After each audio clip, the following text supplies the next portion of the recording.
आज की कहानी का नाम है दी एडवेंचर्स ऑफ टोटो। और टोटो एक बंदर था। तो बंदर की कहानी पढ़ोगे आज तुम। इसको लिखा है रस्किन बॉन्ड ने। इनको दो ही चीज़ों से बड़ा प्यार था, एक जानवर और दूसरा बच्चे। इनकी कहानियों में कहीं ना कहीं जानवर और बच्चे आ ही जाते हैं। वैसे ये कहानी ना मैथ्स की बुक में हो सकती थी, वो भी क्लास 2 या क्लास 3 की मैथ्स की बुक में। ऐसा क्यों, ये तुम्हें समझ में आएगा कहानी के आखिरी में। इस कहानी में बॉन्ड के दादाजी होते हैं, उनका एक पेट होता है टोटो। वैसे पेट से मुझे एक बात याद आई। जब मैं छोटी थी ना तो मैंने अपनी मम्मी को बोला कि मम्मी चलो ना अपन भी कोई एक छोटा सा क्यूट सा डॉगी लेके आते हैं, कितने प्यारे होते हैं ये जानवर। तुम्हें पता है मेरी माँ का रिप्लाई क्या था कि वो एक बार में सिर्फ एक ही जानवर पाल सकती हैं। कितनी पोपट की उन्होंने मेरी। खैर छोड़ो, चलते हैं कहानी पे। इस कहानी में बॉन्ड के दादाजी का एक प्राइवेट जू होता है। तरह तरह के जानवर रखते हैं वो उसमें, कुछ गोट्स, डोंकीज, स्क्विरल्स और भी न जाने कौन से। और हाँ, एक बात और, शौक ना बड़ी चीज होती है।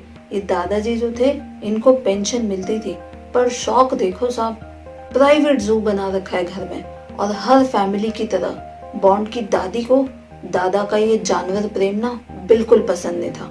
एक दिन बॉन्ड के दादाजी कहीं जा रहे थे, उनको टोंगे वाले के पास में ये टोटो महाशय दिखे। उन्होंने सोचा इतना प्यारा बंदर इस टोंगे वाले के पास थोड़ा सूट नहीं कर रहा है। उन्होंने सोचा क्यों ना मैं इसको ले लूं और अपने प्राइवेट जू में रखूं।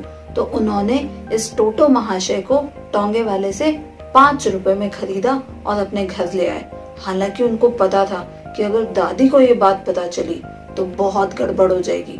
उन्होंने ये प्लान बनाया कि जब दादी किसी दिन अच्छे मूड में रहेगी तब हम ये बात बताएंगे कि एक नया जानवर आ गया है। अब टोटो की तारीफ में थोड़े शब्द सुन लो। टोटो की जो आंखें थी ना बड़ी चमकीली, और उसकी जो आईब्राउज थी वो इतनी डीप, उसके नीचे ये चमकीली आंखें उसको एक बहुत अलग बंदर बनाती थी। और उसकी स्माइल, आय हाय हाय क्या कहने, पतली वाइट टीथ थे उसके। और तो और उसकी जो पूंछ थी ना वो इतनी लचीली और इतनी एक्स्ट्रा ऑर्डिनरी थी, वो उसके थर्ड हैंड का काम करती थी। जो चीज वो हाथ से नहीं पकड़ पाता था वो अपनी पूंछ से पकड़ लेता था। कई बार तो वो अपनी पूंछ का यूज करके झाड़ पे ना उल्टा लटक जाता था। और दादाजी को ये लगता था कि पूंछ अगर किसी इंसान के पास होती तो वो इंसान को और ब्यूटीफुल बनाती। पूंछ इंसान के पास, पता नहीं क्या क्या सोच लेते हैं लोग भी। अब टोटो की प्रेजेंस को दादी से छुपाने के लिए दादा ने और बॉन्ड ने मिलके एक प्लान बनाया। उन्होंने सोचा कि बॉन्ड की अलमारी में एक हुक है, उससे बांध के इस टोटो महाशय को रख देंगे और थोड़े दिन तक ऐसे इसको छुपा के रखेंगे। उन लोगों ने टोटो को अलमारी में बंद किया और कुछ काम से गए।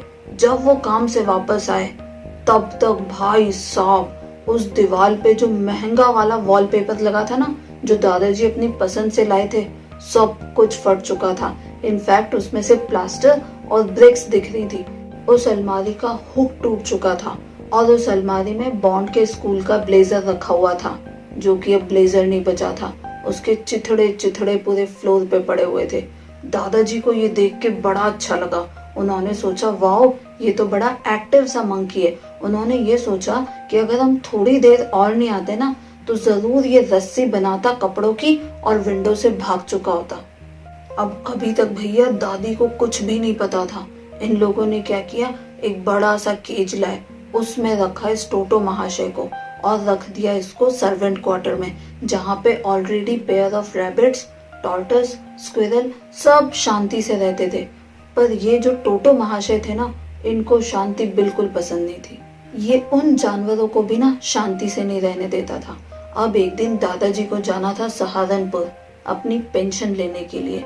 दादाजी ने सोचा कि अब अगर इसको इस बार घर पे छोड़ा तो दादी को पता चल जाएगा। उन्होंने सोचा कि मैं टोटो को अपने साथ ही लेके जाऊंगा।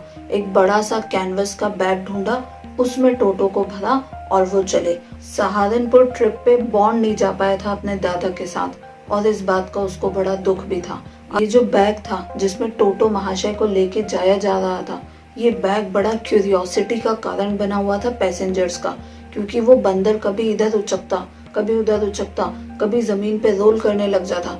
सब कुछ ठीक चल रहा था जब तक दादाजी सहारनपुर स्टेशन पे नहीं पहुंच गए। जैसे ही वो स्टेशन पहुंचे और जैसे ही उन्होंने अपना टिकट दिखाया स्टेशन मास्टर को, बैग में से टोटो महाशय ने अपनी मुंडी निकाल ली। स्टेशन मास्टर का दिमाग खराब। उन्होंने कहा इस कुत्ते का भी टिकट देना होगा। अब दादाजी का दिमाग खराब। उन्होंने कहा तुम्हें ये कुत्ता दिखता है? स्टेशन मास्टर ने ध्यान से देखा और बोला कि हाँ, इस कुत्ते के आपको देने होंगे 3 रुपए। दादाजी को गुस्सा आया। उन्होंने समझाने की कोशिश भी की, बट ऑल इन वेन, कोई मतलब नहीं। स्टेशन मास्टर ने बोला कि 3 रुपए तो आपको देने ही पड़ेंगे। दादाजी ने अपने जेब में से एक पेट टॉर्टोइस निकाला और स्टेशन मास्टर को दिखा के बोला, इसका भी टिकट लगेगा? स्टेशन मास्टर ने स्माइल की और बोला, अरे नहीं नहीं साहब, ये कुत्ता थोड़ी है, इसका कोई टिकट नहीं लगेगा। अब इस आदमी को एक बंदर और कुत्ते में डिफरेंस नहीं दिख रहा था, और सोचो बंदर और कुत्ते का डिफरेंस भी नहीं पता और फिर भी बन गया स्टेशन मास्टर। तुम तो समझदार हो, बहुत ऊपर जाओगे। फाइनली भैया दादी को बताया गया और इन टोटो महाशय को एक गधी के साथ रखा गया और गधी का नाम था नाना। ये नाना बेचारी ना थोड़ी शांत टाइप की गधी थी, पर ये टोटो महाशय कभी उसके ऊपर चढ़ जाता, कभी कान खींचता, कभी पूंछ खींचता, रोज के रोज उसको परेशान करते रहता। जिस दिन रात में टोटो को नाना के साथ शिफ्ट किया ना, दादाजी सो नहीं पाए। उन्होंने रात में जाके देखा कि कहीं ये ज्यादा परेशान तो नहीं कर रहा।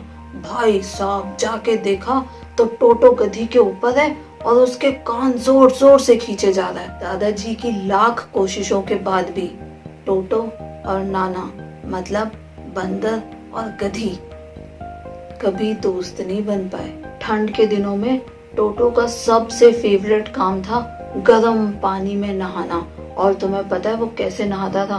टोटो पहले उस बड़े से टब में अपनी एक फिंगर डाल के चेक करता था कि टेम्परेचर सही तो है। फिर वो अपनी टांगे डालता था और फिर पूरा बॉडी को फैला के आराम से लेट जाता था। फिर धीरे धीरे अपनी बॉडी पे साबुन लगाता और मजे से उसमें ऐश करता। ये सब तुम्हें पता है उसने किससे सीखा? ऐसा करना उसने सीखा था बॉन्ड से, क्योंकि बॉन्ड भी बिल्कुल ऐसे ही नहाता था। और टब से सीधे निकल के टोटो महाशय जाते थे किचन की फायर के पास। और अगर ऐसा करते हुए देखा किसी ने टोटो को और तो और हंस दिया, तो टोटो की फीलिंग्स ना बुरी तरीके से हर्ट हो जाती थी।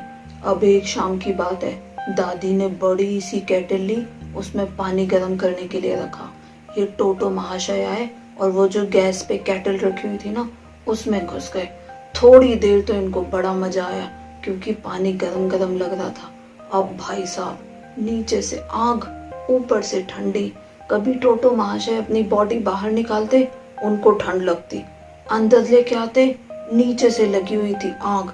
बड़ी मुसीबत में फंस गया। एक तरफ कुआं, एक तरफ खाई, एक तरफ बाहर ठंड और दूसरी तरफ नीचे लगी हुई आग। इस कश्मकश में ही था वो कि बाहर निकलूं या अंदर ही रहूं। आ गई सीधे दादी। दादी को ये देख के बहुत गुस्सा आया कि तुम्हारी हिम्मत कैसे हुई, अगर कभी कुछ हो जाता तो। पर वो तो था बंदर, कहाँ इतना समझने वाला था। दिमाग का वो पार्ट जो शैतानी तोड़ फोड़ सारी चीजों को बर्बाद करने का काम करता है ना, वो टोटो का कुछ ज्यादा ही डेवलप हो चुका था। ऐसा दादी को भी लगता था और धीरे धीरे दादा को भी रियलाइज होने लग गया था। जब भी नरेटर की कोई आंटी या कोई रिलेटिव उनके घर पे आते थे ना, टोटो का फेवरेट काम क्या होता था? उनकी ड्रेस को दांत से पकड़ना और हो सके तो उसको फाड़ देना।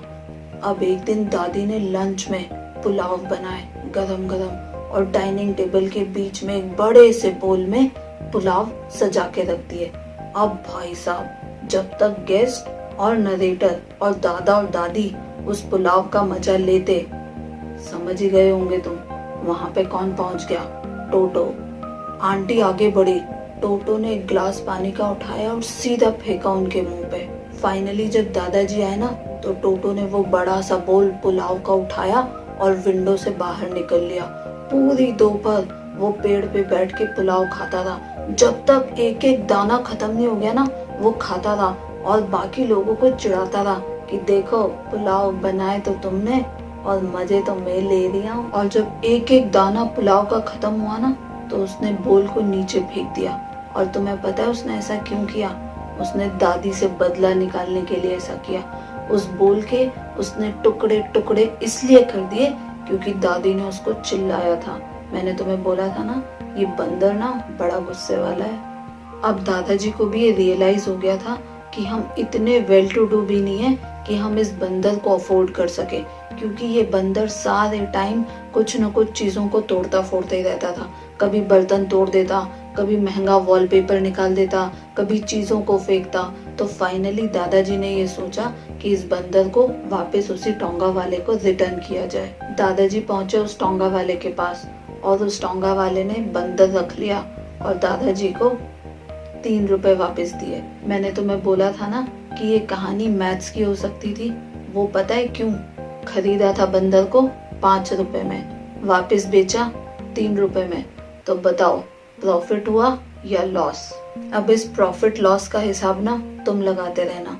मैं चलती हूँ अपनी मम्मी को एक बार और कन्विंस करती हूँ कि वो मान जाए एक पेट लाने के लिए।